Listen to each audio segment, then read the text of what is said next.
Bismillahirrahmanirrahim. Assalamualaikum warahmatullahi wabarakatuh. Waalaikumsalam warahmatullahi Warahmatullahi wabarakatuh. Rabbil alamin. Wassalatu wassalamu ala asyrofil anbiya'i wal mursalin wa ala alihi wa sahbihi ajmain. Amma ba'du. Yang kami hormati ibu-ibu narasumber yang akan berbagi praktik baik. Yang pertama nanti ada Bu Eneng, kemudian ada Bu Rahmi, kemudian yang saya hormati juga teman-teman dari Kombel Guru Merdeka, ya, pengurus terutama, dan juga teman-teman yang sudah bergabung menjadi peserta di webinar pada kesempatan kali ini di topik Jumat Majelis kali ini. Semoga semuanya dalam keadaan sehat walafiat. Puji syukur kita panjatkan pada Allah Subhanahu wa taala yang telah memberikan kita nikmat sehat sehingga kita bertatap maya ya, dalam kegiatan narasumber yang insya Allah nanti akan menyampaikan praktik baiknya yang luar biasa yang sudah kita tunggu-tunggu. Ya, kemudian salawat dan salam terlupa mari kita curahkan kepada baginda Nabi Muhammad Sallallahu Alaihi Wasallam serta para keluarganya, dan semoga di yakin nanti kita mendapatkan amin. Bapak Ibu semuanya, sebelum mulai kita awali dengan membaca Bismillahirrahmanirrahim. Kita seperti biasa ini di kegiatan Jumat Majelis ini untuk pengantar ya pembuka itu ada tilawah terlebih dahulu ya. Untuk tilawah sekarang yang akan memimpinnya adalah Ibu Sarah. Ada ya? Insya Allah. Ya. Bu Sarah silakan. Terima kasih Pak Nazar. Assalamualaikum warahmatullahi wabarakatuh. Assalamualaikum. Kita akan melanjutkan ke Quran Surat Al-Baqarah ayat 49. A'udzu billahi minasyaitonir rajim. Wa idza najjaynakum min ali fir'auna yasumunakum su'al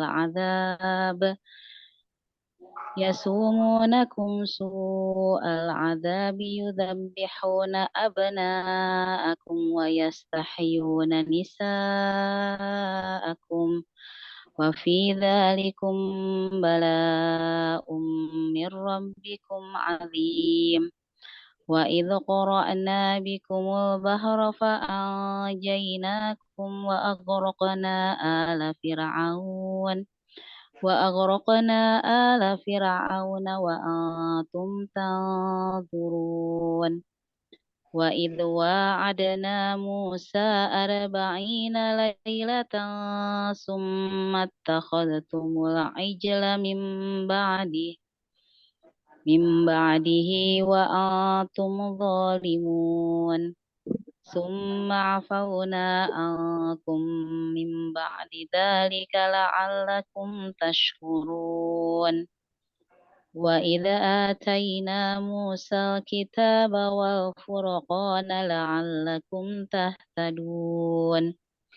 Wa idza qala Musa liqaumihi ya qaumi innakum zalamtum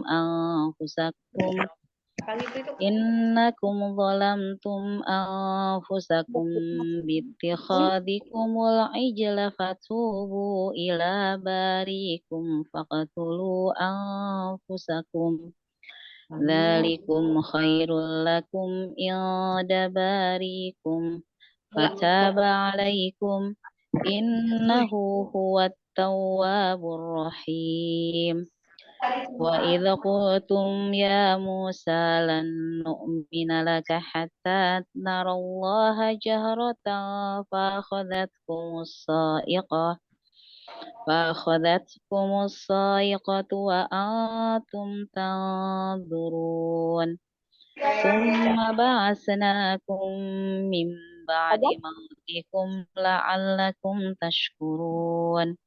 Wa dhallalna 'alaikumul ghamama الغمام وأنزلنا عليكم المن والسلوى كلوا من طيبات ما رزقناكم وما ظلمونا ولكن كانوا أنفسهم يظلمون صدق الله العظيم. Assalamualaikum warahmatullahi wabarakatuh. Waalaikumsalam warahmatullahi wabarakatuh. Ya, terima kasih kepada Ibu Sarah yang sudah membacakan atau memimpin tilawah kita. Semoga apa yang kita baca Biasanya ada yang di sini ya, keluar gini ya. Nah, udah bisa mendapatkan keberkahan dari Allah SWT. Amin ya rabbal alamin. Baik, Bapak Ibu semuanya, sebenarnya sudah tidak sabar ya untuk lanjut. Kita akan mendengarkan bagaimana praktik baik yang sudah dipraktekkan ya, atau sudah dilaksanakan oleh kedua narasumber ini ya. Di sini ada dua narasumber berbagi praktik baik ya dari BPGP Jabar. Ini ada Bu Neng Lani Erlina. Alhamdulillah, gimana kabarnya Ibu Neng? Sehat, Bu? Alhamdulillah, Pak Nazar. Ibu Bapak semua, bagaimana kabarnya? Alhamdulillah juga. Kemudian nanti yang kedua akan disampaikan juga oleh Ibu Rahmi di Bekasi ini. Ya. Namanya Bu. Nah, Ya, alhamdulillah sehat. Terima kasih Pak Nazar atas undangannya. Siap. Ya. Ya, nanti Bu Neng dan Bu Rahmi akan bersama kita ya terkait dengan berbagi praktik baik yang sudah dilaksanakan. Nah, untuk yang pertama, jadi nanti untuk kegiatannya ini kita akan dengarkan praktik baik dari Bu Neng dan Bu Rahmi ini secara panel ya. Jadi nanti yang pertama Bu Neng terlebih dahulu, kemudian selanjutnya Bu Rahmi. Nah, kemudian untuk diskusi dan tanya jawab itu setelah dua narasumber ini menyampaikan praktik baiknya ya. Jadi langsung sekaligus.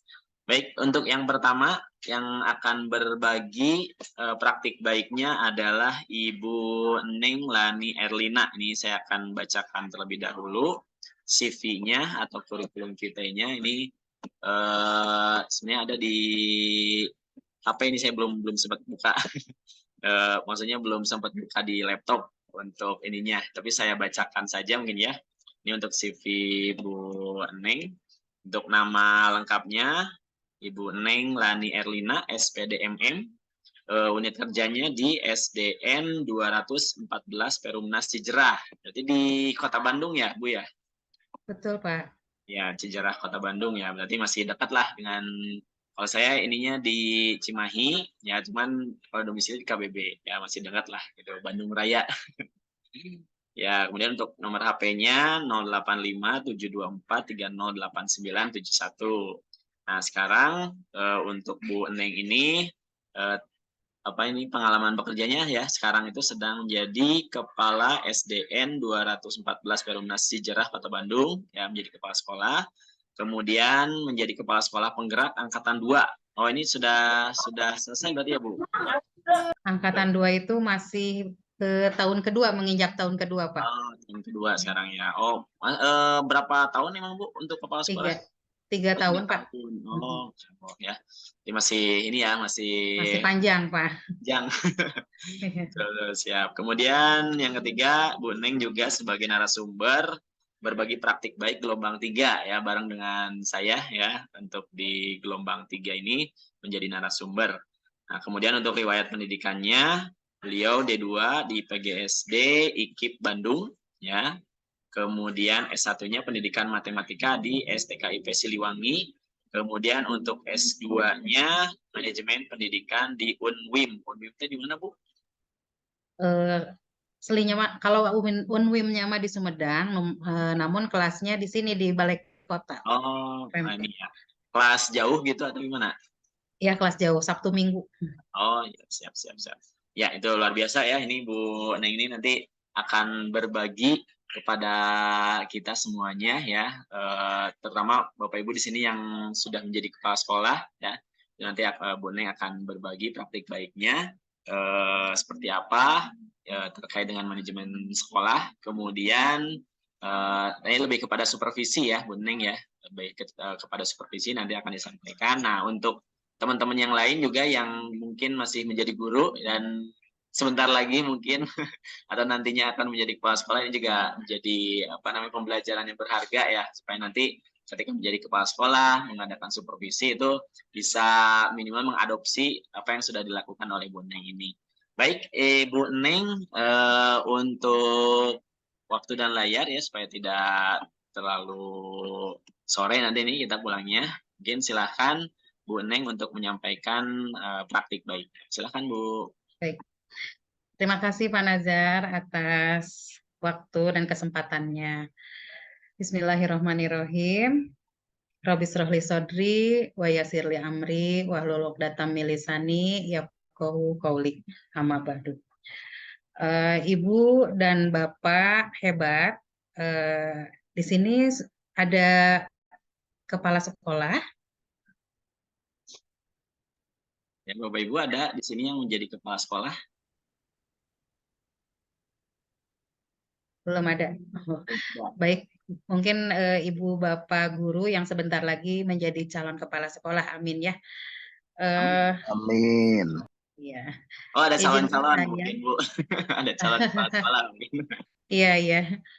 Izinkan saya berbagi praktik yang sudah saya lakukan di SDN 214 Perumnas Cijerah. Semoga ini bisa menginspirasi dan saya yakin mungkin Ibu dan Bapak juga pernah melakukan supervisi atau pernah disupervisi oleh kepala sekolahnya dan tindak lanjutnya mungkin jauh lebih baik. Cuman saya berbagi praktik baik di sini karena dirasa lesson study sebagai tindak lanjut supervisi akademik di SDN 214 Perumnas Cijerah ini dirasa efektif seperti itu. Izinkan saya untuk share screen ya Pak, Ibu. Ya, silakan Bu.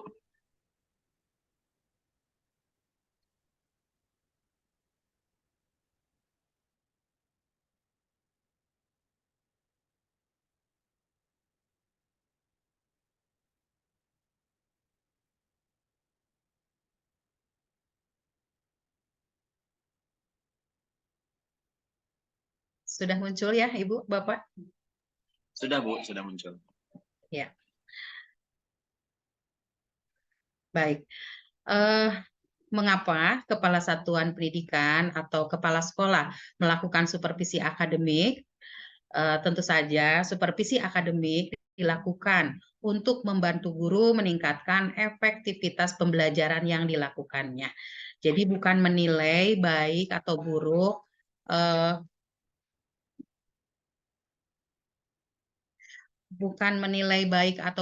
atau untuk memojokkan guru, untuk mencari kelemahan guru, bukan sama sekali, tetapi untuk meningkatkan efektivitas pembelajaran. Pelaksanaan supervisi akademik ini perlu dilakukan sesuai dengan tahapan agar lebih efektif. Jika setiap tahapan pendampingan melalui supervisi akademik dilakukan oleh kepala sekolah, maka kualitas pembelajaran guru pun akan meningkat. Nah, di dalam supervisi akademik ini terdiri dari beberapa tahap. Yang pertama adalah tahap perencanaan. Pada saat perencanaan, kita harus melakukan 2 langkah, yaitu menjadwalkan supervisi akademik, jadi membuat dulu jadwal, kemudian yang kedua, menyediakan instrumen supervisi akademiknya. Nah, instrumen supervisi akademik ini pun terdiri dari beberapa instrumen. Ada instrumen perangkat pembelajaran, ada instrumen observasi, ada juga instrumen untuk wawancara praobservasi dan pasca observasi. Pak. Selanjutnya, yang kedua adalah tahap pelaksanaan. Di tahap pelaksanaan juga terdiri dari 3 langkah, yaitu yang pertama memeriksa perencanaan pembelajaran. Yang kedua, mengobservasi kegiatan pembelajaran. Yang ketiga, memberikan umpan balik terkait praktek dan rencana pembelajaran guru. Nah, pada tahap pelaksanaan ini, di poin yang pertama yaitu memeriksa perencanaan pembelajaran, itu guru bertemu, kita kepala sekolah bertemu dengan guru pada kegiatan pra wawancara. Jadi wawancara pra observasi. Nah, di sini ditanyakan, kita saling bertanya jawab mengenai perencanaan yang sudah dibuat. Selanjutnya ada tahap menindaklanjuti, tahap yang ketiga. Tahap menindaklanjuti itu terdiri dari beberapa langkah juga. Yang pertama, mengumpulkan dan mengolah data hasil pemeriksaan perencanaan pembelajaran dan observasi pembelajaran. Kemudian setelah dikumpulkan, setelah diolah datanya, lalu berdiskusi mengenai kebutuhan guru dalam pengembangan diri dan peningkatan kualitas pembelajaran. Yang ketiga, menentukan kegiatan pendampingan sesuai sumber daya yang dimiliki bersama guru. Yang keempatnya, melaksanakan kegiatan pendampingan kepada guru. Nah, jadi saya ulas kembali, di dalam supervisi akademik itu ada 3 tahapan. Yang pertama tahapan perencanaan, yang kedua tahapan pelaksanaan, yang ketiga tahapan tindak lanjut. Nah, pada tahapan perencanaan kita sama-sama ibu bapak guru sama-sama membuat perencanaan berupa RPP atau modul ajar, dan selanjutnya dilakukanlah pra-observasi atau wawancara pra-observasi.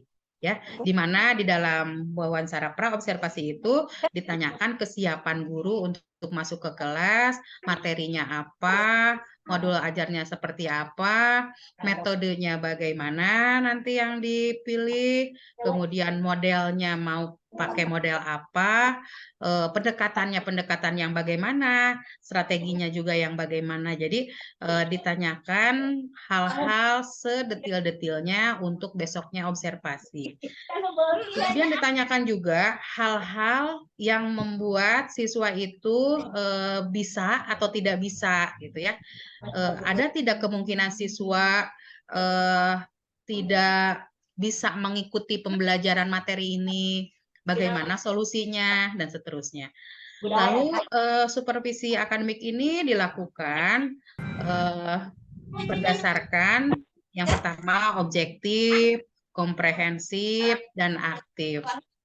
Selanjutnya ada tantangan ya, ada tantangan dan ada manfaat pemeriksaan perencanaan pembelajaran. Nah, tahapan awal yang dilakukan oleh kepala sekolah untuk memastikan kualitas pembelajaran yang terjadi di dalam kelas adalah memeriksa komponen perencanaan pembelajaran yang telah disusun oleh guru, seperti yang tadi saya katakan. Untuk selanjutnya, setelah perencanaan dilakukan, pra-observasi, lalu observasi pembelajaran yang keduanya. Nah, melalui observasi pembelajaran, kepala sekolah dapat memastikan yang satu, terjadinya pembelajaran yang berpusat pada murid.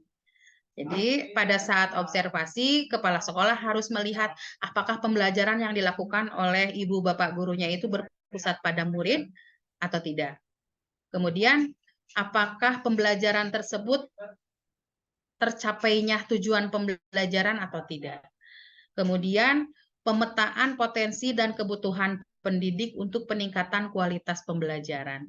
Nah, pada saat observasi, kepala sekolah juga kan sudah tahu setelah diperiksa perencanaan pembelajarannya, apakah di perencanaan pembelajaran dengan pada saat observasi itu sesuai atau tidak. Selanjutnya, pada praktik observasi pembelajaran, yang harus dilakukan kepala sekolah adalah kepala satuan pendidikan membawa instrumen observasi pembelajaran dan menggunakannya untuk mengobservasi pembelajaran. Seperti tadi ya, instrumen observasi pembelajaran itu ada beberapa. Yang pertama, instrumen RPP atau instrumen perencanaan ya, kemudian instrumen observasi pembelajaran untuk pelaksanaan di dalam kelas, dan instrumen asesmen. Selanjutnya tantangan saat melakukan observasi pembelajaran. Nah, ada tantangan-tantangan yang terjadi atau yang terjadi pada saat observasi pembelajaran, yaitu terkait dengan keterbatasan waktu, proses, dan ketidaksiapan pendidik. Seperti itu. Ini mungkin karena di awalnya tidak ada sosialisasi dulu dari kepala sekolah kepada guru. Nah, sebelum ada supervisi, seharusnya kepala sekolah melakukan dulu sosialisasi kepada guru kapan akan diadakan supervisi, dan untuk apa tujuan supervisi itu, apa manfaatnya, sehingga guru melakukan persiapan sebelum terlaksananya supervisi. Selanjutnya, nah, supervisi observasi pembelajaran juga itu terdiri dari pelaksanaan asesmen awal, kesempatan peserta didik untuk berpartisipasi aktif, penerapan pembelajaran berdiferensiasi, kemudian penggunaan media pembelajaran, pelaksanaan kegiatan refleksi dalam pembelajaran, pelaksanaan asesmen akhir atau sumatif. Jadi kepala sekolah mengobservasi di kelas pada saat pelaksanaan pembelajaran itu terdiri dari poin-poin ini. Jadi instrumennya itu di dalamnya ada poin-poin ini. Seperti itu. Jadi untuk untuk memeriksa sejauh mana pelaksanaan asesmen awal itu dilaksanakan atau tidak. Kemudian peserta didiknya berpartisipasi aktif atau tidak. Kemudian apakah pembelajarannya itu sudah berdiferensiasi atau belum. Kemudian penggunaan media pembelajarannya apakah sudah sesuai dengan tujuan pembelajaran. Kemudian apakah refleksinya dilaksanakan atau tidak. Refleksi itu juga ada dua ya, refleksi untuk guru dan refleksi untuk siswa. Kemudian apakah pada proses pembelajaran tersebut ada asesmen formatif atau sumatifkah? Seperti itu. Nah, selanjutnya saat observasi pembelajaran berlangsung, kepala sekolah juga terkadang mendapati pendidik yang tidak siap untuk diobservasi. Akibatnya, pendidik menjadi grogi, kurang percaya diri, dan tegang saat mengajar selama observasi berlangsung. Materi pembelajaran pun tidak tersampaikan dengan baik, dan kegiatan observasi pembelajaran berjalan kurang optimal. Nah, apa sih yang perlu dilakukan untuk mengurangi ketegangan pada observasi pembelajaran? Yaitu ada tahap persiapan, tahap pelaksanaan, dan ada tahap tindak lanjut. Itu yang sudah tadi saya bacakan ya. Jadi di tahap persiapan, buat kesepakatan dulu dengan pendidik, kapan mau diobservasi, seperti itu. Kemudian dibuatkan jadwal oleh kepala sekolah. Yang kedua, sampaikan kepada pendidik tujuan observasi itu apa, kemudian bagaimana observasi akan dilakukan. Jadi ada komunikasi dulu secara baik dengan pendidik. Lalu mendampingi pendidik dalam proses persiapan observasi. Jadi selalu didampingi pada saat pembuatan perencanaan pembelajaran, pemilihan media, metode, model itu selalu didampingi. Jadi insya Allah guru tidak akan grogi atau meminimalisir groginya. Selanjutnya ada tahap pelaksanaan. Di tahap pelaksanaan, nah apa yang harus dilakukan oleh kepala sekolah, yaitu tanyakan kesiapan pendidik dan berikan semangat sebelum observasi dimulai.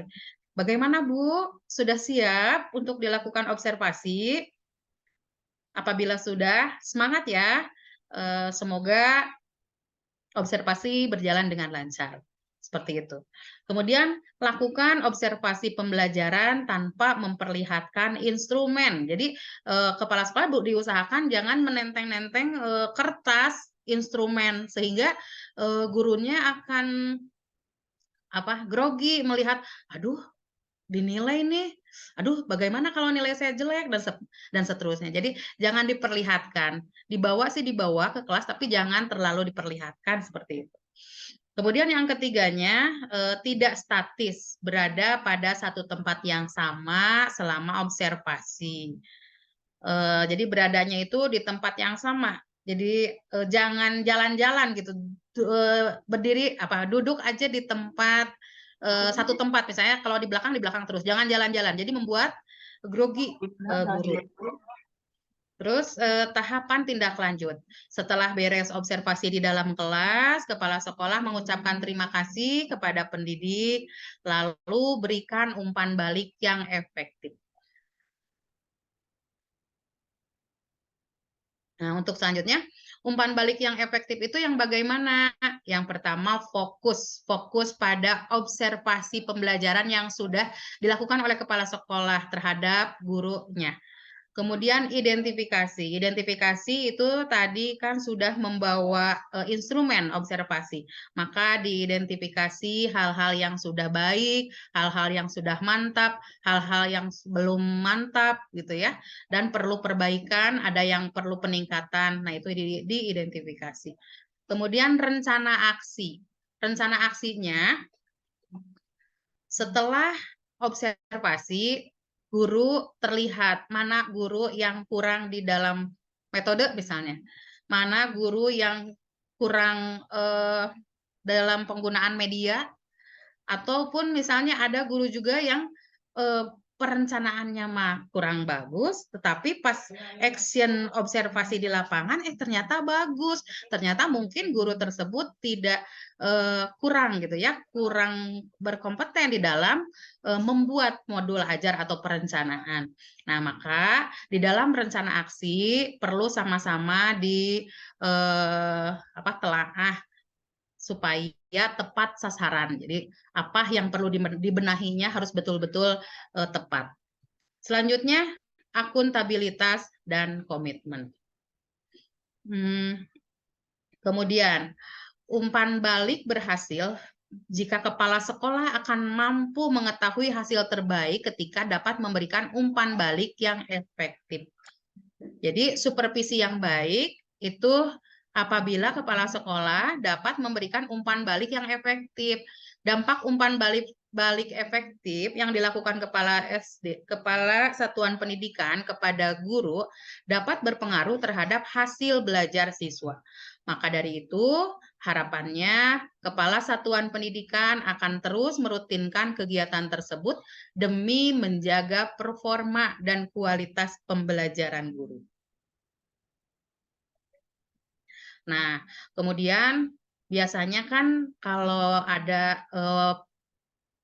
pemberian umpan balik dari kepala sekolah, guru tidak merasa nyaman ya, karena takut hasil dari observasi kepala sekolah itu takut jelek atau bagaimana. Nah, ini ada tips nyamannya. Yang pertama, sepakati waktu pemberian umpan balik sesegera mungkin setelah supervisi akademik. Jadi jangan dibesokkan, apalagi diseminggukan, jangan. Kalau bisa sekarang beres supervisi, nah siangnya langsung dilakukan umpan balik. Nah, kemudian cari tempat yang tenang dan nyaman untuk diskusi secara personal. Kemudian sampaikan tujuan dari umpan balik. Tujuan dari umpan balik ini apa gitu ya, agar ibu bapak menyadari kekurangan untuk diperbaiki dan meningkatkan kualitas pembelajaran. Seperti itu. Kemudian tawarkan kepada pendidik jika menginginkan sesi lanjutan. Bagaimana Ibu setelah hasil dari observasi ini, hasilnya adalah seperti ini, misalnya ya. Nah, apakah Ibu mau ada sesi lanjutan atau tidak? Nah, itu ditanyakan. Selanjutnya, tantangan kepala satuan pendidikan setelah melakukan supervisi akademik. Nah, tantangannya apa? Itu ternyata banyak pekerjaannya. Yang pertama, mengolah hasil supervisi akademik, yaitu memeriksa RPP, observasi pembelajaran, dan pemberian umpan balik, memilih materi pendampingan, mencari sumber daya pelaksanaan pendampingan, dan menentukan waktu pelaksanaan pendampingan. Jadi setelah tadi observasi, maka kepala sekolah memilih materi pendampingannya mau apa, disesuaikan dengan kekurangan atau temuan-temuan tadi di kelas gitu. Apa ini yang perlu didampinginya? Apakah dengan cara IHT, dengan cara workshop, dengan cara tutor sebaya, atau dibimbing langsung oleh kepala sekolah, atau bagaimana begitu ya. Nah, ini adalah hasil pendampingan, memilih pendampingan. Kemudian mencari sumber daya pelaksanaan pendampingannya. Siapa nih narasumbernya atau yang akan memberikan pendampingnya?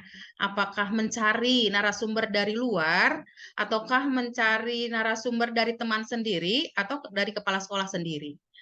Kemudian menentukan waktu pelaksanaan pendampingan, waktunya kapan. Mengingatkan dalam 1 tahun itu harus ada 2 kali supervisi, yaitu supervisi semester ganjil dan supervisi semester genap. Kemudian juga ada PKG ganjil dan PKG genap juga ya. Jadi ada 4 kali pelaksanaan observasi ke kelas. Nah, untuk itu jangan dilama-lama dalam melakukan pendampingannya. Selanjutnya, melakukan tindak lanjut supervisi akademik dengan mengembangkan kompetensi guru melalui IHT, pendampingan, pelatihan, pembelajaran mandiri melalui PMM, atau sumber belajar lain, atau mengobservasi teman sejawat. Tadi yang sudah dikatakan ya. Selanjutnya, pentingnya melakukan pendampingan berdasarkan hasil supervisi akademik. Nah, apa sih pentingnya? Ya, yang pertama, mengembangkan pengetahuan pendidik yang sesuai dengan kebutuhan atau kesulitan mengajar pendidik. Kemudian memfasilitasi peningkatan kapasitas kemampuan pendidik yang sesuai dengan kebutuhannya. Kemudian memotivasi pendidik untuk terus melakukan pengembangan keprofesian berkelanjutan atau PKB yang sesuai kebutuhannya. Lalu tahapan melakukan pendampingan berdasarkan hasil supervisi akademik adalah mengumpulkan dan mengolah data, berdiskusi kebutuhan pengembangan diri pendidik, menentukan kegiatan pendampingan sesuai sumber daya, dan melaksanakan kegiatan pendampingan. Nah, pendampingan yang saya pilih itu selain IHT, workshop, kemudian pembelajaran PMM ya, itu adalah lesson study. Jadi pendampingannya itu selain IHT, waktu itu juga sama, IHT dilaksanakan, workshop dilaksanakan, tetapi yang lebih utama dilaksanakan adalah lesson study. Jadi saya pilih lesson study sebagai tindak lanjut dari supervisi akademik. Nah, model lesson study yaitu model pembinaan melalui pengkajian pembelajaran secara kolaboratif dan berkelanjutan, berlandaskan prinsip-prinsip kolegalitas dan mutual learning untuk membangun learning community. Jadi, pada kegiatan lesson study ini, guru-guru, melakukan sosialisasi, lesson study sebagai tindak lanjut dari supervisi akademik. Melakukan sosialisasi kepada guru tentang kegiatan yang akan dilakukan. Model lesson study menjelaskan tujuan supervisi, tujuan lesson study, jadwal supervisi, jadwal lesson study, manfaat lesson study, instrumen yang digunakan untuk lesson study. Nah, pada saat selesai observasi pembelajaran, kemudian melakukan umpan balik kepada setiap guru, lalu kami berkumpul, kepala sekolah dan guru berkumpul, akan membicarakan lagi tindak lanjut yang lain, yaitu lesson study. Dan pada saat itu saya memilih guru model sebagai model untuk mengajar, untuk diperlihatkan kepada teman-temannya, untuk diobservasi oleh teman-temannya. Nah ini pada kegiatan lesson study, guru modelnya itu maaf. Guru model yang saya pilih adalah guru yang memiliki nilai tertinggi pada saat observasi di dalam kelas pada saat supervisi akademik. Nah, biasanya saya pilih 2 orang guru model. Yang pertama adalah guru kelas tinggi dan guru kelas rendah. Di mana nantinya mereka kedua orang tersebut bersama-sama dengan teman tingkatannya untuk membuat perencanaan pembelajaran. Jadi guru model kelas tinggi bersatu dengan guru-guru kelas tinggi, guru model kelas rendah bersatu dengan guru-guru kelas rendah. Mereka bersama-sama menyusun modul ajar, kemudian media apa yang cocok, metode apa yang cocok, asesmennya harus bagaimana, begitu ya. Jadi setelah selesai perencanaan tersebut, maka kami memanggil pengawas bina. Dan pengawas bina beserta kepala sekolah dan seluruh guru melihat kembali modul ajar yang akan ditampilkan nanti pada saat lesson study. Seperti itu. Nah, pada kegiatan lesson study ada 3 langkah yang diambil, yaitu plan, do, see. Pada kegiatan memilih guru model dari hasil pemantauan supervisi akademik, yaitu guru dengan penilaian terbaik.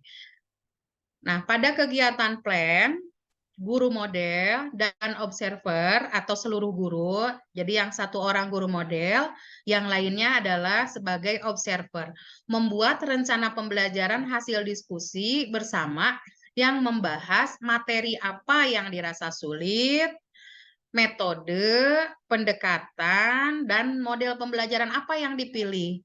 Kemudian langkah-langkah pembelajarannya seperti apa. Kalau misalnya menggunakan metode berarti harus siklusnya harus sesuai dengan alurnya seperti itu. Kemudian kemungkinan siswa yang dapat mengikuti proses pembelajaran dan bahkan ada nggak kemungkinan siswa yang sulit menerima pembelajaran juga dibahas beserta dengan solusi alternatifnya harus bagaimana kalau ada siswa yang mengalami dirasa akan mengalami kesulitan. Kemudian observer diberitahu denah tempat duduk siswa di kelas dan diberi name tag. Nah, kepala sekolah sebagai fasilitator juga ikut berdiskusi dari awal sampai akhir. Itu kegiatan plan atau perencanaan. Lalu setelah kegiatan perencanaan atau plan, ada kegiatan do, yaitu melakukan atau melaksanakan. Guru model membagikan skenario proses pembelajarannya kepada observer. Observer atau seluruh guru tadi mengamati proses belajar mengajar dan mencatat sebanyak mungkin bentuk-bentuk respon siswa berdasarkan stimulus yang diberikan oleh guru berdasarkan pengamatannya. Nah, proses mengamati pembelajaran dilakukan tanpa mengintervensi interaksi siswa dan guru. Cukup mengobservasi aja, tidak usah ikut mengomentari atau ikut interaksi dengan siswa dan guru. Cukup diam saja, kemudian memperhatikan respon siswa, belajar siswa gitu ya. Pengamatan bukan untuk menilai bagaimana guru mengajar. Nah, ini yang paling penting yang harus digarisbawahi adalah pengamatan atau observasi bukan untuk menilai bagaimana guru mengajar, bukan, tetapi lebih kepada mempelajari bagaimana siswa belajar berdasarkan respon-respon yang muncul setelah guru tersebut melakukan stimulus pembelajaran.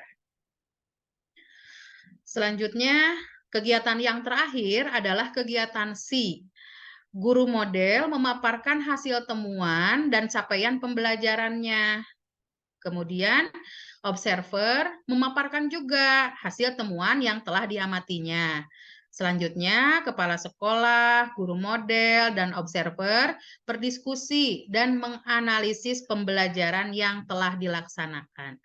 merefleksikan pembelajaran, dan merencanakan tahap-tahap selanjutnya yang dapat menjadi solusi bagi permasalahan pembelajaran. Itu pada kegiatan C. Nah, jadi kegiatan lesson study di SDN 214 Perumnas Sejarah berdampak positif terhadap kualitas pembelajaran. Dengan lesson study terbukti efektif karena semua guru memiliki komitmen tinggi, selalu berupaya memperbaiki diri sendiri secara kontinu dan mampu bekerja kolaboratif dengan seluruh guru dan kepala sekolah. Dengan lesson study, menyadari bahwa peningkatan kualitas pembelajaran adalah hasil dari kolaborasi semua pihak yang terlibat. Lesson study efektif dilakukan karena dengan lesson study kami mengembangkan model pembelajaran, mengembangkan media pembelajaran, mengembangkan bahan ajar, bahkan mengembangkan evaluasi pembelajaran. Faktor keberhasilan dari model lesson study adalah kolaborasi antara kepala sekolah dan seluruh guru. Nah, ini kesimpulan akhirnya bahwa salah satu bentuk kegiatan untuk memperbaiki kualitas pembelajaran di sekolah adalah lesson study. Kegiatan lesson study dapat meningkatkan profesionalitas guru, yaitu terbuka dengan mau menerima masukan dari guru lain. Manfaat yang lain adalah hubungan guru dan kepala sekolah menjadi lebih erat karena seringnya kolaborasi.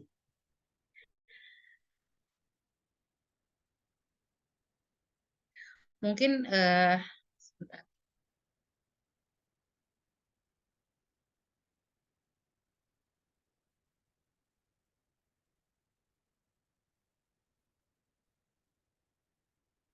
Mungkin itu Ibu dan Bapak yang bisa saya sampaikan praktik baik yang sudah saya lakukan di SDN 214 Perumnas Sejarah.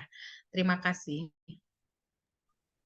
Baik, kita beri aplaus dulu Bapak Ibu untuk Ibu Neng. Alhamdulillah sudah menyampaikan praktik baiknya ya terkait dengan supervisi. Nah, ini bisa kita contoh atau mungkin kita bisa kalau kita masih menjadi guru nanti bisa mengusulkan ya atau menyarankan kepada Bapak Ibu kepala sekolahnya bahwa tindak lanjut dari supervisi yang mungkin biasanya kalau udah supervisi udah selesai udah gitu.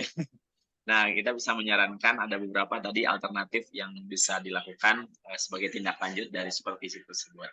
Sekali lagi terima kasih Bu Neng. Nanti kita ada tanya diskusi atau tanya jawab setelah narasumber yang kedua ya. Baik, Bapak Ibu semuanya, sekarang kita akan masuk ke narasumber yang kedua ya, yaitu Ibu Rahmi. Ya, Ibu Rahmi sudah hadir juga tadi di sini. Oh iya, untuk Bu Neng nanti kalau ada link untuk pengisian ininya, umpan baliknya, boleh di-share saja di chat room-nya di chat room ya Pak ya. Oh iya. Ya, kepada Ibu Bapak ikut dulu Pak. Ya, kepada boleh. Ibu Bapak dipersilakan untuk mengisi jurnal ya Pak. Ya. Mengisi jurnal ini ada linknya. Terima kasih Ibu Bapak. Ya, mangga nanti diisi ya Bapak Ibu sambil mendengarkan atau ini sambil mengisi gitu. Baik, kita akan lanjut ke narasumber yang kedua ya, yaitu Ibu Rahmi. Ibu Rahmi, gimana kabarnya Ibu Rahmi? Ya, alhamdulillah Pak, kita ready nih. Biasa. Ya. Semangat ya untuk semangat. Ya. Ya, betul. Walaupun tadi ada perangkat yang agak susah, ini ya. Sudah jadi perangkat. Oh, siap. Alhamdulillah ya, sudah ditolong oleh Allah Subhanahu wa taala. Amin. menyampaikan praktik baiknya. Nah, Ibu Rahmi ini nanti akan menyampaikan praktik baik terkait dengan literasi ya, literasi. Nah, bagaimana nanti praktik baiknya kita akan dengarkan, tapi sebelumnya saya akan menyampaikan terlebih dahulu terkait dengan CV dari Ibu Rahmi ya. Untuk CV-nya sendiri nama Rahmi SPD MPD ya, unit kerjanya di Seman 18 Bekasi ya, Bu Rahmi ya. Di Seman 18 Bekasi, untuk nomor HP-nya 0896 3749 7468. Nah, kemudian beliau sekarang sebagai guru bahasa Indonesia ya di Seman 18 Bekasi itu. Kemudian beliau guru penggerak angkatan 2 ya. Angkatan 2 berarti tahun berapa, Bu? 2021. 2021 ya, baru awal-awal ya, awal-awal. Iya, Guru betul. penggerak ya, gitu. Angkatan kedua gitu. Sekarang sudah angkatan 11 gitu ya untuk 11, iya. Baik, kemudian Bu Rahmi juga menjadi pengajar praktik di angkatan 7 kemarin ya. Ya, Iya. guru penggeraknya di angkatan 7 berarti pas Bu Rahmi jadi pengajar praktik ya gitu. Pas Guru penggeraknya angkatan 2. Oh, guru penggeraknya angkatan 2. Di sini pengajar praktiknya angkatan 7, pas di angkatan 7. Saya menjadi guru penggerak di angkatan 7 gitu. Jadi pas saya Oh gitu, iya mantap. praktik gitu ya. Selamat ya Pak Nizar ya, udah lulus ya berarti ya. Selesai gitu. Iya, Kemudian Bu Rahmi juga menjadi narasumber berbagi praktik baik ya. Alhamdulillah nanti praktik baiknya akan disampaikan kepada kita semuanya. Beliau juga menjadi penulis buku dan artikel. Wah, apa aja nih bukunya Bu yang sudah dihasilkan? Yang saya kasih ke Pak Nazar itu adalah link-link dari itu ya tulisan saya Iya, yang di bawah ya. Cuma memang itu silakan dibaca, nanti kita bisa berdiskusi karena memang yang saya tulis di situ adalah praktik baik tentang pengalaman saya menerapkan kurikulum merdeka. Gitu. Oh, siap, Masya Allah. Ini banyak banget sebenarnya. Nanti mungkin saya bagikan ke teman-teman juga ya untuk CV-nya ini. Bu Rahmi gitu. Kemudian untuk riwayat pendidikannya, beliau S1 Bahasa Indonesia di UNJ, ya. Kemudian S2-nya juga pendidikan bahasa di UNJ ya. Ini tadi tulisan-tulisannya ini sangat banyak sekali ya. Di sini ada 18. Sudah dicantumkan di sini, ini berkaitan dengan praktik-praktik pembelajaran terkait IKM juga ya gitu. Ya. Oke, nanti saya share kepada teman-teman ya yang lain di grup ini supaya bisa melihat tulisan-tulisannya. Ini luar biasa sekali, sangat menginspirasi ya untuk kita juga bisa menulis ya baik itu di artikel, di web ataupun misalkan di jurnal atau apa gitu ya. Banyak sekali media-media yang bisa kita gunakan ya untuk menulis. Nah, mungkin untuk selanjutnya Bu Rahmi sekarang akan menyampaikan praktik baiknya yang sudah dilaksanakan terkait dengan literasi. Nah, di sini mungkin dari Bapak Ibu yang di sekolahnya juga mempraktikkan literasi. Nah, seperti apa nih? Karena kan literasi ini banyak istilahnya permasalahan ya. Dalam arti kita masih memiliki skor yang rendah juga gitu ya untuk literasi. Nah, ini mungkin bisa meningkatkan bagaimana literasi di sekolah kita. Nanti Bu Rahmi akan menyampaikan praktik baiknya. Silakan Bu Rahmi untuk menyampaikan praktik baiknya. Ya, terima kasih Pak Nazar. Assalamualaikum warahmatullahi wabarakatuh, Bapak Ibu semua. Warahmatullahi wabarakatuh. Ya, terima kasih Bapak Nazar atas kesempatannya dan atas fasilitasi dari Kombel Jumat Majelis ya. Saya senang sekali karena di sini kita menjadi wadah kita ya untuk belajar. Nah, kebetulan benar tadi yang pengantar yang disampaikan oleh Pak Nazar bahwa literasi ini sekarang sudah menjadi salah satu asesmen nasional ya, aspek literasi itu. Dan memang literasi itu ketika pelaksanaannya di lapangan itu membaca itu membuat anak bosan gitu ya. Tapi apakah literasi itu hanya membaca? Nah, berikut nanti saya akan bagikan bagaimana pengalaman saya dalam mengemas atau meng-create sebuah kegiatan literasi yang asik, keren dan kekinian ya. Dengan tetap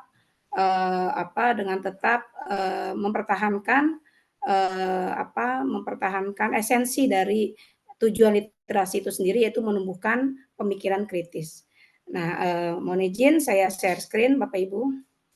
Silakan Bu.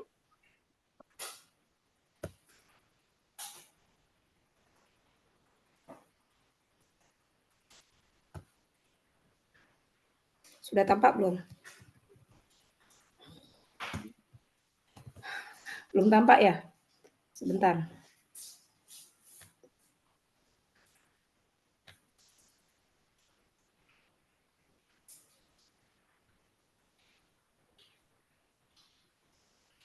Ya.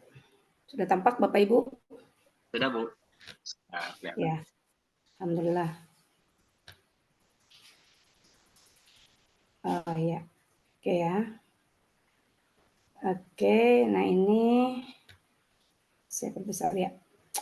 Nah, ini saya klaim sebagai kegiatan pembelajaran yang menyenangkan ya. Apa namanya? Mengapa saya begitu bersemangat ya untuk membagikan praktik baik saya ini kepada Bapak Ibu semua, karena satu, hasil observasi yang kami lakukan terhadap kegiatan literasi itu sendiri menunjukkan apa tanda-tanda yang sangat signifikan untuk suasana yang menyenangkan bagi pembelajaran siswa. Jadi biasanya apa namanya literasi pada yang sebelumnya dikembangkan itu siswa duduk hening di lapangan lalu membawa buku masing-masing, lalu apa namanya nanti setelah 10 menit menjelang akhir itu akan dipanggil sama beberapa oleh gurunya untuk menceritakan ya. Nah, kalau literasi yang kami kembangkan ini yang namanya teras ya, literasi asik itu tidak hening tapi ramai gemuruh oleh canda, tawa, tepuk tangan, nah seperti itu. Nah, ini tadi profil saya yang sudah dibacakan ya oleh Bapak Nazar. Nah, ini ada beberapa klaim yang tadi saya sebutkan kenapa saya bersemangat tadi karena adanya apa namanya suasana ya yang sangat signifikan menampakkan kegembiraan siswa dalam belajar. Nah, yang kedua adalah karena adanya beberapa kalimat positif ya, pendapat positif tentang literasi itu sendiri. Nah, yang pertama ini adalah dari Ibu Medina, kepala sekolah kami. Ini literasi asik ini adalah instalasi yang kami bangun dalam rangka mengembangkan kemampuan abad 21 bagi peserta didik dan guru. Jadi dari pendapat Ibu Medina ini terlihat bahwa literasi asik yang kami kembangkan itu adalah program strategis untuk mengembangkan kemampuan literasi peserta didik juga guru. Selanjutnya, Ibu teman kami juga, Ibu Yanti Rubianti, jadi berpendapat bahwa literasi ini memang asik karena semua anak terlibat aktif, lalu menambah pengetahuan mereka tentang kehidupan sehari-hari dan hal-hal yang sifatnya kekinian. Seperti itu. Nah, lalu teman kami Yuli Warman, suasana yang dapat dilihat dalam literasi asik ini mengasihkan karena kreativitas anak muncul semua. Lalu adanya pendapat dari Muhammad Suwardana, ini murid kami, di Seman 18 Bekasi ini literasinya nggak cukup unik katanya dan berbeda karena para siswa diberikan kesempatan untuk tampil. Ya mungkin dari pendapat tadi Bapak Ibu udah mulai tergambar ya seperti apa sih literasi asik ini gitu ya. Nah selanjutnya ada pendapat dari siswa kami juga Alfiandra. Kegiatan literasi berbeda dengan sekolah lain, bedanya literasinya nggak cuma baca buku katanya. Lalu Bajongga Juanadi Tongatorop itu berpendapat pembahasannya sangat asik, seru gitu, dan menginspirasi saya dalam kehidupan sehari-hari. Nah, ini ada juga Maura Cikita, jadi pembahasan materinya itu berbeda-beda katanya. Lalu Mariza Kwan, ini tidak hanya menambah pengetahuan saja, tapi menambah pengetahuan umum di luar pembelajaran di sekolah.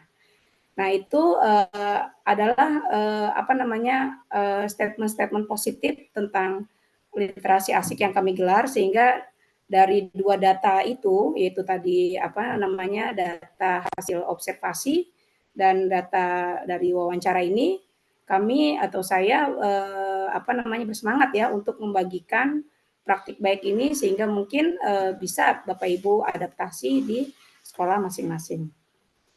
Nah, kita kembali ke belakang, kita tarik ke belakang apa sih? Kenapa sih saya literasi asik itu dibuat gitu ya?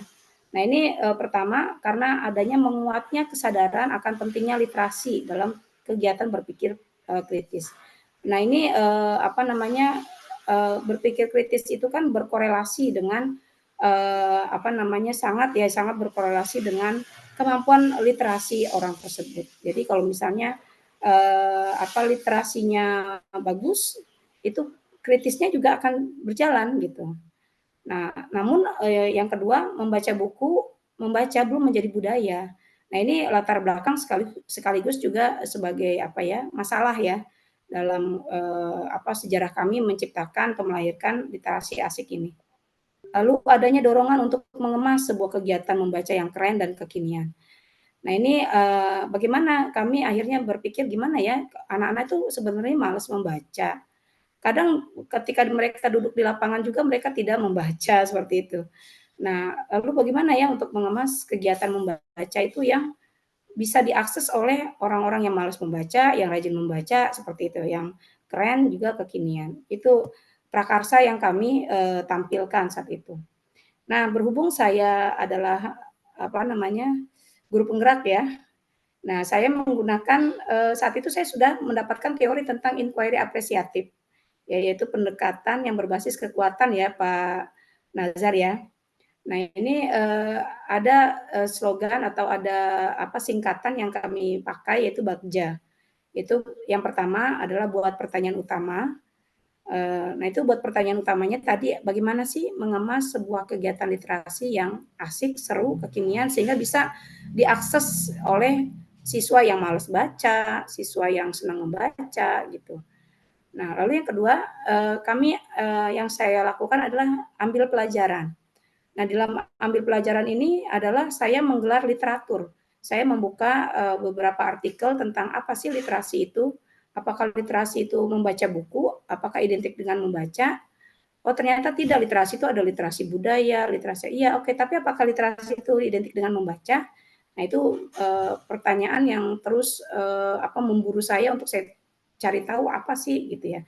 Lalu diambil pelajaran ini saya juga melihat mengikuti webinar-webinar waktu itu yang diselenggarakan oleh Bunda Literasi Ibu Atalia ya dulu istrinya Pak Ridwan Kamil. Itu saya mengikuti kegiatan itu karena menghadirkan narasumber yang sangat relevan. Nah, lalu yang ketiga adalah gali mimpi. Ya, waktu itu saya beranggapan bahwa ini kan tantangan saya waktu itu dari kepala sekolah.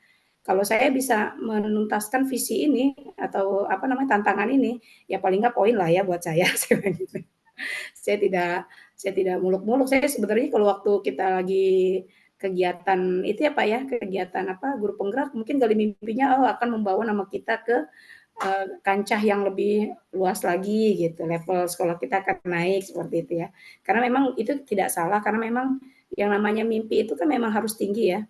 Karena itu akan mimpi itu seperti mercusuar katanya di tengah malam.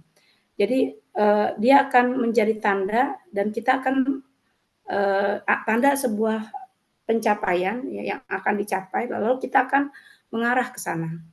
Nah, yang keempat jabarkan rencana. Nah, lalu atur eksekusi. Nah, selanjutnya nah ini adalah ambil pelajaran, tahap ambil pelajaran saya menemukan literatur ini. Literasi adalah istilah yang mengacu pada rangkaian aktivitas berpikir yang menghasilkan gagasan. Rangkaian literasi terdiri atas membaca, menulis, berargumentasi. Nah, jadi ini dari Schumacher 2012. Ini dari judul bukunya adalah Guru Efektif. Ini buku yang di Sadur ya, buku yang sudah dialih bahasakan ya menjadi bahasa Indonesia. Nah, di sini saya terkesima ya dengan dengan definisi ini dan saya cukup setuju ya karena literasi itu ibaratnya adalah aktivitas berpikir kita gitu. Aktivitas kita berpikir menghasilkan gagasan. Nah, jadi rangkaian literasinya itu ya membaca, menulis dan berargumentasi. Nah, berargumentasi inilah yang saya tarik garis garis tebal ya bahwa sepertinya menarik nih dengan argumentasi. Bagaimana ya untuk mengaitkan melahirkan kegiatan yang menarik, literasi yang menarik dengan melibatkan kata argumentasi ini. Jadi begitu waktu itu pertanyaannya. Nah, lalu saya mulai pelan-pelan menjabarkan rencana ya yang tadi BAKJA langkah keempat. Ini saya melakukan analisis aset. Nah, aset yang maksudnya yang kami gunakan ya, yang kami gunakan dalam membuat literasi asik ini, yang pertama sarana prasarana. Kami melihat bahwa di sekolah kami ini ada sebuah lapangan yang luas, lapangan sepak bola, nah itu bisa menampung ratusan siswa bisa sampai 400 siswa. Lalu kami punya sound system, kami punya jaringan internet karena di Bekasi itu juga adalah ini ya, jaringan internetnya bagus. Begitu juga dengan sarana prasarana yang dimiliki siswa. Siswa kami tuh hampir nyaris semuanya pegang HP ya. Jadi saya pikir, oh kenapa tidak kita pakai untuk memanfaatkan sebagai kegiatan literasi asik ini. Nah jadi HP siswa itu kami identifikasi, inventaris sebagai salah satu aset yang bisa kami pakai. Nah selanjutnya adalah aset budaya. Di sini kami melihat bahwa ada budaya tertib dan kerjasama, baik dari siswa, ya guru pun mungkin bisa ya.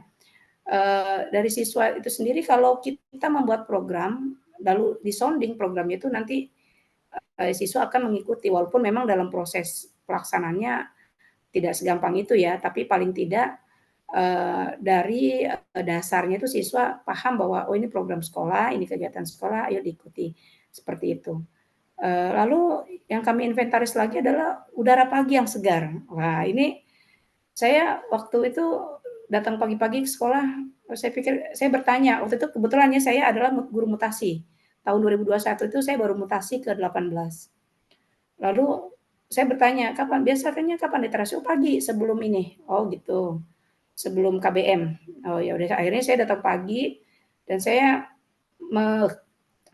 datang pagi lalu menikmati ya, menghirup udara pagi saat itu, lalu merasa oh ini sangat luar biasa, kalau menurut saya itu sangat pagi yang romantis gitu ya, yang sangat sejuk, romantis untuk membaca, untuk berdiskusi, kata saya gitu.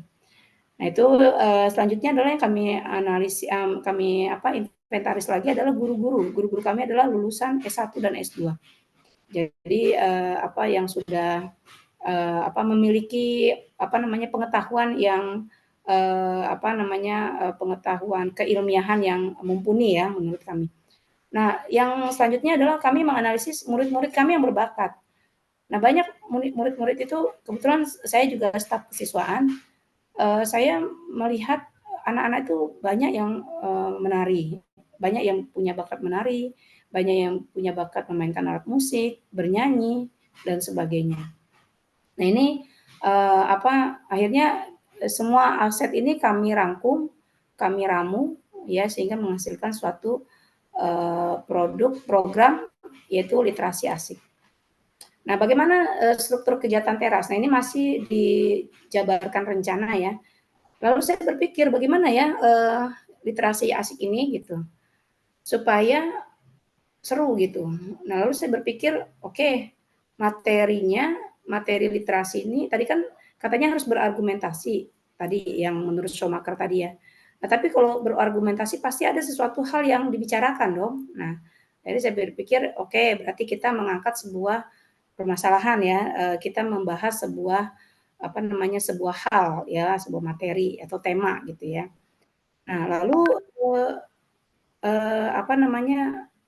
kalau siswa membawa buku dari masing-masing itu artinya siswa akan punya kasihkan sendiri. Jadi berbeda kan kalau kita bicarakan secara sounding, secara secara umum itu kurang nyambung gitu kalau ini. Lalu akhirnya kami memutuskan untuk memilih sebuah materi dan materinya itu kami ambil dari internet. Ya, kami ambil dari internet dan kami bagikan sehari sebelum kegiatan literasi itu. Dan kami himbau anak-anak untuk membacanya supaya terlibat dalam diskusi. Nah, itu jadi struktur kegiatan teras itu ya adalah dua, ya ada daring dan luring. Nah, ketika di luringnya itu adalah pelaksanaannya itu pas hari pagi ya sebelum KBM. Nah, itu apa saja yang terjadi pada literasi luring itu ya pembukaan yang hangat, menggulirkan tema, menampilkan pertanyaan pemantik, mempercakapkan tema dari berbagai sudut pandang. Lalu kami munculkan lagi live mini perform. Jadi kami di sini menggunakan bakat-bakat siswa yang senang menyanyi, ya karena supaya pagi yang romantisnya itu nggak cuma membaca tapi juga ada nyanyi gitu ya. Lalu ada live special mini perform. Nah ini istilah live special mini perform ini adalah pengembangan ya. Jadi ketika ternyata animo anak-anak tuh ternyata suka bagus ya terhadap kegiatan literasi asik ini sehingga mereka merasa, Bu saya mau tampil gitu. Nah itu akhirnya kami kasih slot. Ya, jadi yang live mini perform itu adalah kelas-kelas yang kami tugaskan untuk menampilkan live mini perform. Jadi kalau hari ini 10.1, hari Kamisnya itu 10.2, lalu Rabu Selasa minggu depannya 10.3. Nah, lalu kelas 12 ingin memberikan ini, nah itu kita kasih slot live spesial mini perform. Nah, apa peran-peran di dalam kegiatan teras ini? Peran-perannya itu ada narasumber. Itu narasumber adalah orang yang bisa memberikan klarifikasi keilmuan ya, sifatnya keilmuan ada keilmuan dalam kegiatan belajar atau diskusi kita. Lalu adanya fasilitator. Fasilitator ini adalah orang yang atau guru yang bertugas menggulirkan pertanyaan pemantik, menghidupkan diskusi dan sebagainya. Lalu ada performer atau special performer. Nah ini kami hadirkan ini adalah siswa. Jadi siswa bisa menampilkan tari. Nah menampilkan tarinya juga dia menggunakan seragam hari itu. Jadi tidak menggunakan seragam yang besar yang memerlukan biaya atau waktu yang persiapan yang cukup lama, itu tidak. Kami menggunakan seragam biasa. Jadi kalau ada yang mau tari waktu itu tari apa ya? Tari ronggeng beken ya. Nah itu ditampilkan. Lalu ada yang bisa main gitar itu mereka tampilkan juga. Nah ini antusiasnya luar biasa Bapak Ibu. Jadi anak-anak itu sampai membawa gitar kesayangannya karena dianggap gitar sekolah kurang bagus gitu. Sampai membawa ampli dari rumahnya karena menganggap sound di sekolah kurang bagus gitu. Ada juga yang membawa keyboard dari rumah. Nah, itu luar biasa.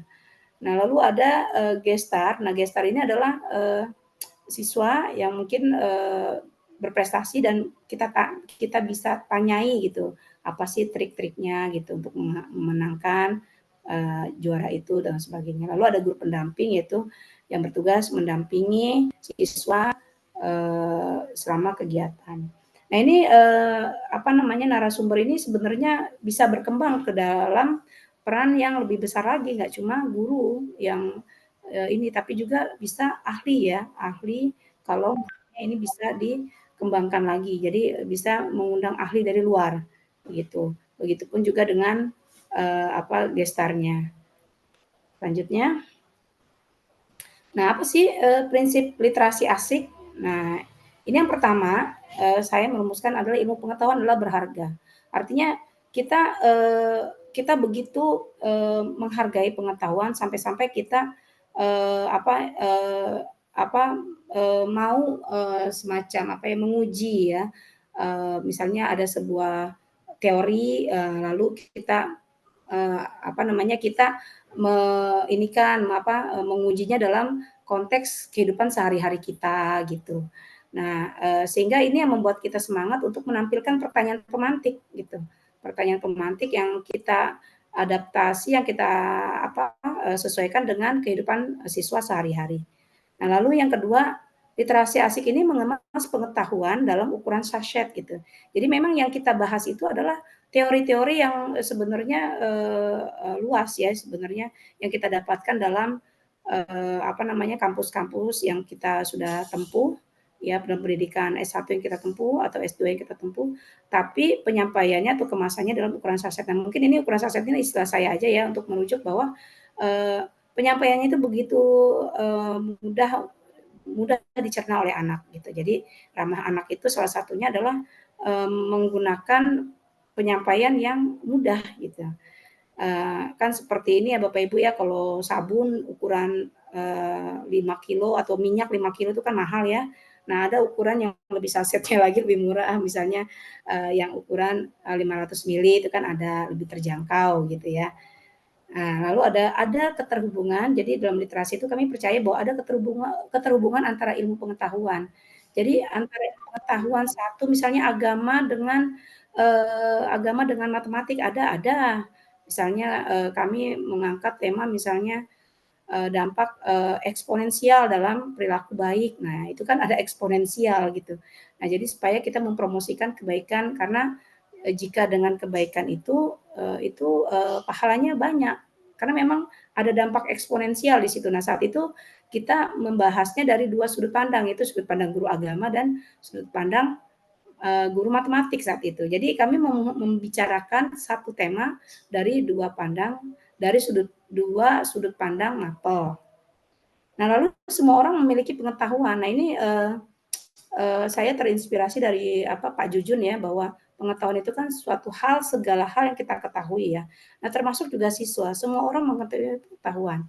Nah, jadi hal itu yang membuat kami menguatkan pada siswa untuk berani bercerita atau menyampaikan pengetahuan yang ia ketahui.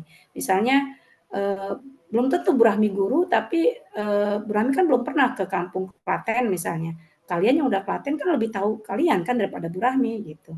Nah, jadi ayo bagaimana di Klaten, bagaimana kerjasama atau gotong royong di kampung daerah Klaten misalnya begitu. Nah, lalu yang penting juga di sini kami berprinsip adanya saling menghormati. Jadi ketika ada siswa yang tidak mau menjawab, itu jangan ditarik-tarik kalau menurut saya, kalau kita ya. Jadi, oh tidak mau nih, oke, masih gugup ya, oke ya lain kali nggak apa-apa gitu. Oh, yang lain dong, yang lain. Ternyata yang lain tidak mau juga, ya udah akhirnya gurunya lagi yang bicara sambil terus mengubah pemantiknya menjadi yang lebih mudah lagi. Misalnya pemantik yang hanya dijawab dengan iya, tidak begitu. Nanti kalau udah ya tidak rame, nanti kita pancing lagi dengan pertanyaan yang menuntut jawaban yang panjang gitu, atau pertanyaan terbuka. Nah, ini strategi penggunaan bahasa dalam literasi asik. Nah, Bapak Ibu, tantangan kami waktu mengembangkan literasi asik ini cukup besar ya Bapak Ibu ya, karena memang transformasinya begitu besar, begitu sangat ketara ya. Literasi yang biasa mereka lakukan itu adalah mereka membaca, duduk hening gitu ya. Nah, yang kami kembangkan ini ternyata mereka berbicara, mempercakapkan tema. Nah, itu waktu pelaksanaannya aja mereka sempat berkata, ini literasi, kok ngomong? Nah, kayak gitu. Jadi nyinyir seperti itu anak-anak gitu ya. Tapi, oh iya dong, literasinya kan membacanya kan di rumah. Jadi kami memberi penjelasannya seperti itu. Nah, luar biasa ini kami menggunakan strategi bahasa sebagai penarik minat siswa dalam kegiatan literasi asik ini supaya semarak gitu. Nah, yang pertama adalah kami menggunakan kami terus terang ini yang saya ambil dari teori politeness-nya Brown Levinson ya, mungkin Bapak Ibu yang juga pendidikan bahasa mungkin pernah yang juga meneliti tentang politeness atau kesantunan ini mungkin tahu ya.